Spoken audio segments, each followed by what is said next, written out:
Yeah, I think there's a number of reasons, and sadly it's difficult to say that it's one particular thing. I think generally with any of these incidences, what we need to be looking at is the steps that got the dog to this particular situation. So there could be abuse, there could be mistreatment, there could be no food, there could be lots of different things, but it doesn't just happen out of the blue. Robin, is any dog safe, or any dog safe around children, do you think?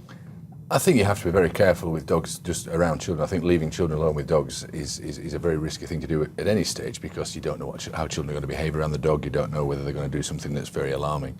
But I concur with that point of view, that there's a lot of backstory to these things, and it can go back all the way. You know, you could have socialisation issues going back to when these animals are weeks old. And we know that this dog in particular came from a home, a rescue home, just 2 months ago. And of course, thousands of dogs are rehomed properly and go on to live great lives with their families. But does this just show the risk of potentially taking a rescue dog, do you think, Louise?